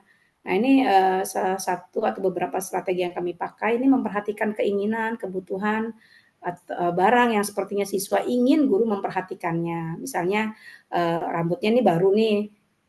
Kayaknya misalnya saya akan ngomong gini, kayaknya siapa ya? Kok tambah ganteng ya? Oh, pantesan rambutnya nih seperti itu. Karena rambutnya baru. Tapi ada juga siswa yang karena rambutnya baru dipotong tapi tidak sesuai dengan seleranya karena sesuai dengan kaidah sekolah. Bisa jadi kayak gitu, tapi tetap saya akan akan puji ya walaupun sedikit ironi ya yang dirasakan ya karena memang gayanya karena kami bisa merasakan bahwa model rambut seperti itu misalnya tidak menjadi keinginannya dia misalnya. Yaitu bercanda-canda seperti itu kami gunakan untuk membuka. Jadi kapan kami melakukan itu? Jadi ketika pada proses berkumpul Bapak Ibu. Jadi sekolah kami lantai 3. Nah, jadi kadang ada siswa yang datang lebih cepat. Nah, itu kami ajak-ajak ngobrol gitu. Kami nyanyi dulu, nyanyi sambil nyanyi kesukaan lagu-lagu apa. Nah itu ayo dong teman-teman, yuk kita ngumpul bareng. Jadi ramai sekali. Lalu bahasa yang digunakan itu bahasanya resmi dan campuran ya. Jadi kalau menurut Martin Jones itu kan ragam bahasa itu 5 ya, dari yang kaku, resmi, lalu tidak resmi. Nah, ini kami menggunakan bahasa resmi. Bahasa resmi itu kalau kami menyampaikan suatu hal yang sifatnya teoritis, misalnya begitu. Atau bahasa akrabnya kalau misalnya, aduh suasananya kok kaku ya, mau dicairkan dengan bahasa-bahasa yang ini deh, misalnya, Cin, kok diem aja gitu. Oh masih ini ya, masih grogi ya megang mic ya, misalnya kayak gitu. Kita ngomong yang gitu, seperti itu. Nah, lalu membesar-besarkan pujian. Ya ampun, ini luar biasa nih, suaranya sangat merdu begitu, sangat merdu. Itu tinggi banget tadi ya, ada nada tinggi tapi bisa terlampaui ya, wih tepuk tangan dong. Nah, gitu. Jadi kita membesar-besarkan pujian. Nah, ini memang membuat suasana jadi fresh gitu ya, nggak kaku lah ya. Lalu mendahulukan kesamaan, kesetujuan. Misalnya ada siswa yang berpendapat atau guru yang berpendapat, lalu kami akan menimpali, oh iya juga sih Pak, bisa seperti ini, tapi bagaimana kalau ini? Nah seperti itu. Jadi pakai kata tapi. Dulu tuh ada murid kami bertanya tentang ini Bapak Ibu, tentang perjodohan yang waktu itu kami membahas novel cerpennya Banun ya. Ini Bapak Ibu guru bahasa mungkin bisa ya tahu, karena ini cerpen ini ada di buku paket bahasa Indonesia. Nah ini di situ ada perjodohan. Lalu waktu itu tema yang kami bahas adalah temanya tentang berani menyuarakan keinginan hati gitu. Nah, di situ yang kami zoom out dari cerpen itu adalah perjodohan yang rencananya akan dilakukan oleh tokoh misalnya gitu ya. Nah, itu Banun menolak. Nah, lalu kami mendiskusikan, alasannya Banun menolak kenapa? Nah, gitu. Nah, lalu ada anak yang bertanya, Bu, kalau comblang gimana, Bu? Comblang kan dijodohin juga, Bu. Nah, akhirnya itu menjadi diskusi yang menarik, hingga akhirnya kami ketemu pada suatu diksi bahwa yang tidak boleh itu karena adanya unsur pemaksaan gitu. Jadi kalau misalnya dijodohin tapi anaknya setuju ya nggak apa-apa. Tapi kalau tidak setuju ya jangan gitu. Jadi comblangin itu menjadi sarana bagi kami untuk sampai pada diksi bahwa adanya tidak bolehnya memaksa kehendak yang lainnya gitu. Lalu kami juga menyampaikan humor. Mohon maaf, ya. Sebentar lagi ya, 2 menit lagi.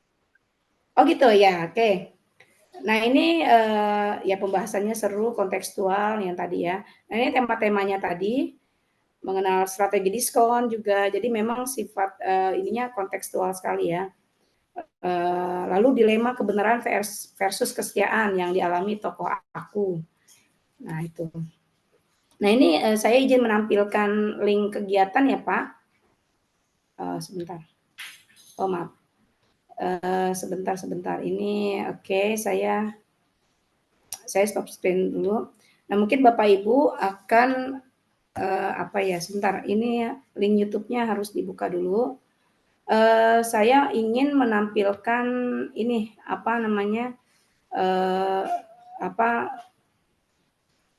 menampilkan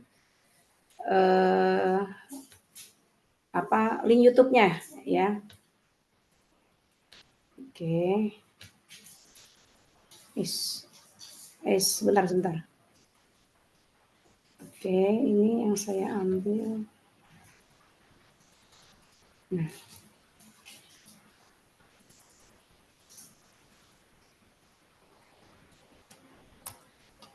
Bentar.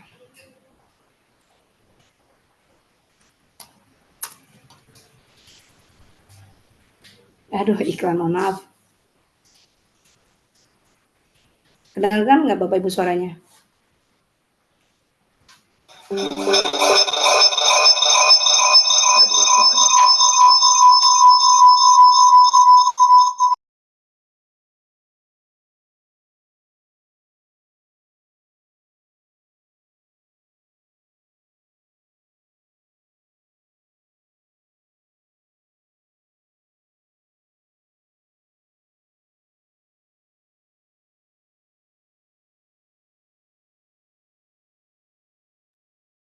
Ibu Rahmi. Oh, ada. Ibu guru hebat, perkenalkan saya Rahmi SPD MPD. Saya adalah guru bahasa Indonesia.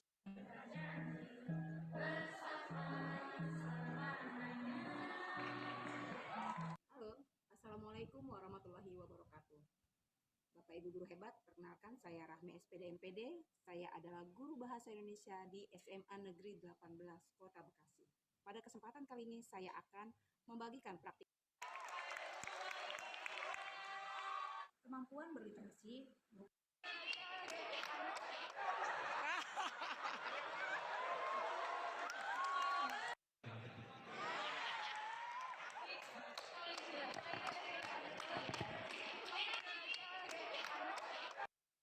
Yang menarik, literasi yang dikembangkan di SMA Negeri 18 dapat atau cakap menggunakannya dalam kehidupan sehari-hari.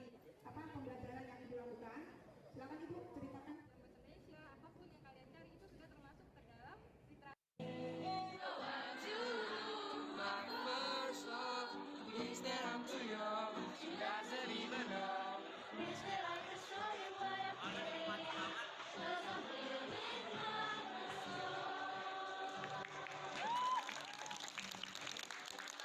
Kami melontarkan pertanyaan-pertanyaan pemantik yang dapat memancing siswa untuk berpikir kritis. Ketika berselancar, sering tidak ada notifikasi yang semacam virus-virus begitu, virus-virus pikiran ya.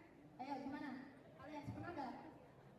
Banyak sih, apalagi yang kayak tentang moderator dan juga tentang gambar-gambar di Jakarta itu pasti ada misalnya. Tapi ya tergantung kita sendiri. Ya apa yang kamu lakukan? Saya pasti bakal hapus ya. Ya, hapus ya.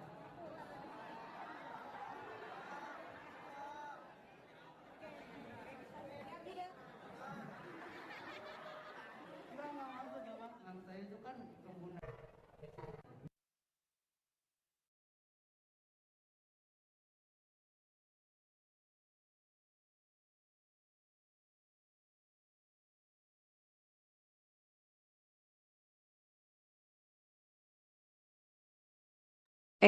Maaf saya unmute ya dari tadi ya. Ya, Bu. Ya Allah ya Robbi. Oke, ya Bapak terima kasih ya itu sudah saya tampilkan. Jadi tadi ada apa suasana gembira, suasana tepuk tangan, riuh rendah itu menjadi hal yang apa menjadi ciri kami pagi hari itu Pak. Jadi kami merasa ini sangat positif jika bisa dilakukan di tempat lain mungkin bagi yang menarik bagi yang tertarik ya. Terima kasih Pak Nazar atas waktunya. Ya, sama-sama Ibu. Kita beri aplaus dulu Bapak Ibu untuk Ibu Rahmi yang sudah menyampaikan praktik baik yang sudah dilakukan ya terkait dengan literasi atau teras ya, literasi asik. Tadi tidak hanya membaca ternyata ya di literasi itu yang dilakukan tadi ada nyanyi ya, ada diskusi dan lain sebagainya. Itu nanti bisa dikembangkan juga oleh Bapak Ibu di sekolahnya ya, disesuaikan juga terkait dengan kebutuhan di sekolahnya. Baik, Bapak Ibu semuanya, ada waktu kurang lebih 10 menit ya untuk tanya jawab atau diskusi ya terkait dengan pemateri yang pertama atau narasumber yang pertama tadi terkait dengan supervisi akademik ya, kemudian yang kedua tadi terkait dengan literasi asik ya atau teras yang sudah disampaikan oleh Bu Neng dan Ibu Rahmi. Baik, silakan Bapak Ibu, apakah ada yang mau bertanya lebih dahulu? Silakan melalui raise hand. Boleh raise hand langsung.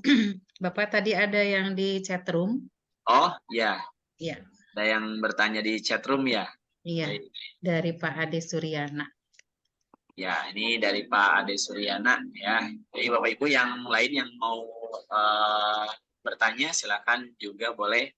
Kalau misalkan ada kendala boleh di chat room ya atau kalau misalkan mau langsung juga bisa silakan untuk presiden terlebih dahulu ya. Ini saya bacakan ya. Nazar, punten saya sekalian nyematin link ini ya, link apa silakan. Penilaian ya. Bu Rahmi juga silakan menyematkan link ini. Ya Bapak Ibu punten silakan mengisi link penilaian umpan balik ya terhadap presentasi saya tadi. Terima kasih. Oke, nah itu sudah disampaikan juga di situ ada daftar hadir Bapak Ibu di chat room ya yang sudah disampaikan oleh Ibu Rani. Kemudian Bu Rahmi juga menyematkan di situ ada ininya ya, jurnalnya. Silahkan mengisi penilaian atau umpan balik ya bagi Ibu Rahmi. Dan tadi yang di atas juga dari Ibu Neng ya, silahkan bagi yang belum untuk mengisi umpan baliknya. Baik, saya akan membacakan pertanyaan ini dari Bapak Ade Suryana dari SDN Cipaku. Di sini ditanyakan bagaimana memberikan motivasi kepada guru agar kegiatan supervisi di sekolah terlaksana. Nah, karena selama ikut mengajar di satuan pendidikan, kalau mendengar supervisi itu kesannya menakutkan. Ya, kalau dengar supervisi itu, wah ini gitu ya, wah harus gimana nih. Jadi deg-degan gitu, gimana menakutkan. Baik, sementara itu dulu mungkin ya pertanyaannya, karena belum ada yang lainnya. Silakan bagi yang mau bertanya, nanti bisa raise hand atau ditulis di kolom chat room. Silakan Bu Neng untuk baik, terima kasih Pak Nazar. Terima kasih kepada Pak Ade Suryana dari SDN Cipaku ya. Bagaimana cara memberikan motivasi ya kepada guru agar kegiatan SUPA terlaksana dengan baik tanpa ada rasa takut begitu ya. Ibu dan Bapak memang dengar kata supervisi aja biasanya ada rasa deg langsung gitu ya, seperti itu. Tidak bisa dihindari, memang itu manusiawi. Namun ada sedikit berkurang gitu ya apabila yang pertama kondisi, jadi kepala sekolah harus menciptakan kondisi kerja yang menyenangkan dulu. Nah, kondisi kerja di satuan pendidikannya tidak menimbulkan rasa tegang gitu ya. Kemudian memberikan kesempatan kepada guru untuk maju. Kemudian memberikan penghargaan jika guru tersebut telah mengerjakan tugasnya dengan baik. Kemudian hubungan kerja antar teman diciptakan secara harmonis begitu. Kemudian berusaha membangun komunitas belajar di sekolah sehingga pertemuan di sekolah itu menjadi lebih sering, intensif, minimal 1 minggu sekali, agar sering terjadi diskusi, kolaborasi, kemudian ada sering koordinasi dengan rekan-rekan guru dan kepala sekolah sehingga tidak deg-degan lagi kalau misalnya karena sering berkumpul, sering adu pendapat, sering diskusi, tidak deg-degan lagi apabila nanti kepala sekolah berkunjung ke sekolah, ke kelasnya. Nah, seperti itu meminimalisir mungkin ya, meminimalisir ketakutan begitu, ketakutan adanya supervisi. Kemudian seperti yang sudah tadi saya ulas bahwa supaya tidak takut gurunya, lebih baik sebelum diadakan supervisi harus membuat dulu kesepakatan dengan pendidik. Nah, kesepakatannya kita siapkan tanggal untuk pelaksanaan supervisi. Misalnya pelaksanaan supervisi itu dari tanggal 1 Januari misalnya ya. Dari tanggal 1 Januari sampai dengan 14 Januari. Nah, kita beri kesempatan kepada guru, kesepakatan kepada pendidik ya. Ibu, Bapak, siapnya kapan untuk diobservasi ke kelas? Mangga tinggal pilih dari tanggal 1 sampai 14 Bapak mau pilih yang mana. Nah, kemudian setelah ada kesepakatan bersama pendidik, kemudian diberitahu kepada pendidik itu tujuan dari diadakannya supervisi. Ibu dan Bapak tidak usah khawatir, tidak usah takut bahwa supervisi itu dilaksanakan untuk menjamin mutu atau kualitas pendidikan yang ada di sekolah kita. Jadi tidak usah khawatir kalau misalnya tidak bagus. Sekolah kita memiliki guru yang kompeten semua. Nah, ini tinggal kita melihat aja apakah sesuai tidak materi A dengan metodenya atau tujuan pembelajarannya A. Apakah sesuai metodenya dengan tujuan pembelajaran. Nah, seperti itu disampaikan saja bahwa kegiatan ini tidak menghakimi guru gitu ya, tidak menghakimi guru apakah itu supervisi itu untuk mencari kelemahan, bukan. Lalu seperti setelah itu lalu dampingi guru dalam menyusun perencanaan. Nah, kalau misalnya mendampingi guru pada saat menyusun modul ajar, guru tidak akan takut lagi kalau nanti masuk ke kelas diobservasi oleh kepala sekolah, toh itu perencanaannya juga didampingi sama ibu kepala, sama bapak kepala dalam penyusunan modul ajar. Berarti kita harus lebih pede lagi. Nah, seperti itu. Mungkin itu ya Bapak motivasi yang diberikan oleh kepala sekolah kepada gurunya agar guru tidak takut lagi mendengar kata supervisi. Mungkin seperti itu ya Pak Ade. Ya Ibu, jadi memang pengkondisian terlebih dahulu ya dari Betul. sekolahnya ya, buat ya kondisinya supaya tidak takut itu dari kepala sekolahnya sendiri gitu. Jadi jangan sampai dari kepala sekolah sendiri ini supervisi gitu. Jadi justru yang membuat takut itu dari kepala sekolahnya. Nah itu betul Pak. Pengkondisiannya nanti dari kepala sekolahnya sendiri gitu. Nah, ini mungkin nanti bisa disampaikan nih hasil rekamannya ya Pak Ade ya. Rekaman ini nanti bisa disampaikan kepada kepala sekolah di sana mungkin ya, supaya suasana supervisi juga bisa lebih menyenangkan, bisa nggak deg-degan lah gitu minimal, atau minimal ya bahwa ada tujuannya bahwa untuk memperbaiki gitu kan untuk supervisi. Baik, terima kasih Bu Neng atas jawabannya. Sama-sama Pak. Untuk yang lain silahkan barangkali ada yang mau bertanya, satu pertanyaan lagi mungkin. Mana? Nah, terkait dengan literasi ini mungkin Bu sedikit kalau dari teman-teman belum ada ya, terkait dengan literasi ini nih hasilnya bagaimana Bu? Kalau untuk itu kan literasi tadi ada ini ya kegiatan-kegiatannya cukup banyak juga gitu, bukan hanya membaca gitu ya, ada menyanyi dan sebagainya. Nah untuk efeknya sendiri gitu dalam apakah dalam pembelajaran ada peningkatan atau seperti apa gitu Bu? Terima kasih Pak Nazar. Jadi memang literasi yang kami gunakan ini tujuannya adalah untuk menajamkan pemikiran kritis siswa ya. Nah jadi memang kalau misalnya diinikan hasil literasi itu memang pada raport pendidikan sekolah kami memang meningkat. Tapi apakah itu adalah sumbangan dari kegiatan literasi asik itu perlu diinikan lagi. Nah tapi memang di dalam diskusi pada literasi asik itu kita menyuarakan kesetaraan, jadi perdamaian, persahabatan. Jadi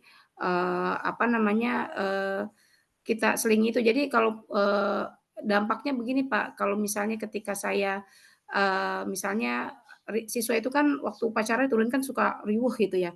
Terkadang saya cuma ini nggak bisa, kadang saya cuma begini aja mereka, "Ya Bu, iya," gitu. Jadi memang karena kita sering membicarakan itu gitu, membicarakan untuk kesetaraan guru dengan siswa, lalu perdamaian, lalu sikap berani untuk mengambil zona tidak nyaman demi mencapai tujuan pembelajaran. Nah, itulah misalnya. Nah, kami memberikan kalimat-kalimat pemantik, motivasi-motivasi, sehingga memang seringkali kalimat-kalimat itu membuat siswa kami itu tercenung gitu, dari raut wajah mukanya itu. Nah, jadi seperti itu Pak. Mungkin kalau misalnya mau diinikan, mungkin kami tidak melakukan itu ya Pak ya. Kami mungkin harus melakukan penelitian lebih lanjut lagi. Tapi memang literasi di sekolah kami itu hijau ya, meningkat, bukan hijau lagi tapi meningkat angkanya dari yang sebelumnya. Begitu Bapak. Terima kasih Bu Neng. Jadi memang kalau terlihat meningkat ya sedikit banyaknya mungkin ada juga pengaruh. Iya. Tapi apakah itu sumbangan dari literasi asik ya belum tentu ya Pak ya. Ya Bu, ini ada satu pertanyaan lagi mungkin terakhir ya dari Pak Juhriansyah. Ini boleh minta tipsnya Bu terkait literasi, apa yang harus dipersiapkan pertama kali apabila kita ingin membuat pembiasaan atau program literasi yang asik. Nah, Siapa betul awal? Pak. Kami juga berpikir begitu, bagaimana ya kegiatan literasi ini untuk dijadikan kebiasaan atau budaya kita. Padahal kita menyadari bahwa kita itu bukan budaya kita membaca. Benar Pak, saya pernah membaca sebuah budaya Indonesia itu ya. Jadi kebiasaan kita dulu dari nenek moyang dulu kita dulu itu bukan menulis tapi berbicara, ngobrol gitu. Nah, ini sampai sekarang gitu ya. Nah, jadi memang, budaya untuk membaca itu, belum menjadi bagian dari kita. Nah, lalu bagaimana untuk menjadikan ini sebagai kebiasaan? Nah, itu kan butuh sosialisasi atau butuh, acara-acara yang menarik gitu. Nah, jadi kami mengemasnya dengan kegiatan seperti itu. Jadi membacanya di rumah, nah nanti di dalam kegiatan literasi asik itu kita membahas isi bacaan, lalu mengembangkannya, lalu menajamkannya dengan pertanyaan-pertanyaan pemantik. Lalu kami di situ nanti kami selingi dengan lagu-lagu, ya asik banget ya literasi, kita baca, berdiskusi. Alhamdulillah ini nikmat Tuhan yang luar biasa ini ya anak-anak ya. Tetap semangat gitu, kuat ya anak-anak, tidak bullying ya, sayangi temanmu ya. Ya kayak gitu-gitu kita narasi-narasi itu sering kita ungkapkan, sering kita sounding dalam kegiatan literasi. Seperti itu Bapak, lalu kita akan tanya, "Kamu udah baca belum?" "Belum." Ya jadi nggak bisa ikut diskusi kan, gitu doang sih. Gitu aja, Pak. Iya, Terima seperti kasih Bapak Johari ya, Bapak Sibu ya. Terima kasih Pak Juhri dan Bu Rahmi yang sudah Hmm. tanggapannya ya. Baik, Bapak Ibu semuanya, alhamdulillah untuk kegiatan Jumat Majelis pada malam kali ini sudah bilang akhir waktunya ya. Sekali lagi saya ucapkan terima kasih kepada Bapak Ibu semuanya, terutama kepada Bu Neng dan Bu Rahmi yang sudah berbagi ya terkait dengan praktik baik yang sudah dilaksanakan di sekolahnya. Ini juga bisa menjadi inspirasi bagi kita semuanya terkait dengan praktik baik yang sudah dilaksanakan tadi gitu. Saya mohon maaf apabila ada banyak kesalahan yang dalam memimpin diskusi kita kali ini. Baik, Bapak Ibu sebelum kita akhiri, mari kita foto bersama terlebih dahulu ya. Silakan bagi Bapak Ibu yang bisa open cam ya, silakan untuk dibuka kameranya. Kita akan foto bersama terlebih dahulu ya. Silakan. Ini suatu untuk membuka kameranya.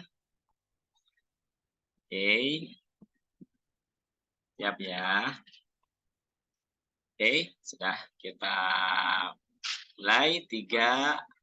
Oh, ini masih ada. Oke, siap. 3, 2, 1. Oke, salam literasi. Bentar, saya save dulu. Saya save dulu.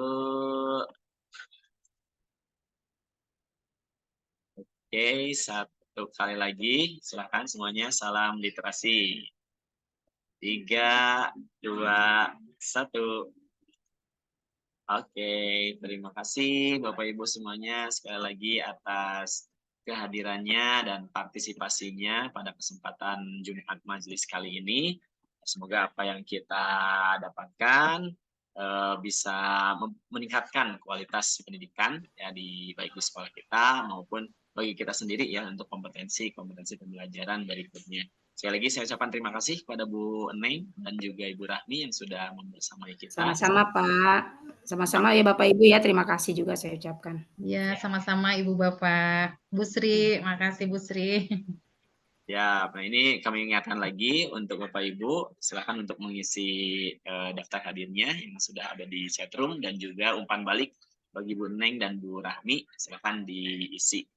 Baik, Bapak Ibu semuanya, saya di sini sebagai MC atau moderator ya, mengucapkan terima kasih sekali lagi yang sebanyak-banyaknya pada Bapak Ibu semuanya yang sudah hadir dan mohon maaf apabila ada kesalahan.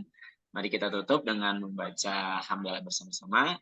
Alhamdulillah. Alhamdulillahirabbil alamin. Nah, ketemu lagi di Jumat Majelis berikutnya. Nanti informasi ada di grup WhatsApp ya, jadi stay tune dan jangan kemana-mana. Oke, kita tutup dengan membaca doa akhir majelis. Subhanakallahumma wa bihamdika asyhadu alla ilaha illa anta astaghfiruka wa atubu ilaik. Billahi taufiq wal hidayah. Wassalamualaikum warahmatullahi wabarakatuh. Waalaikumsalam. Waalaikumsalam warahmatullahi wabarakatuh.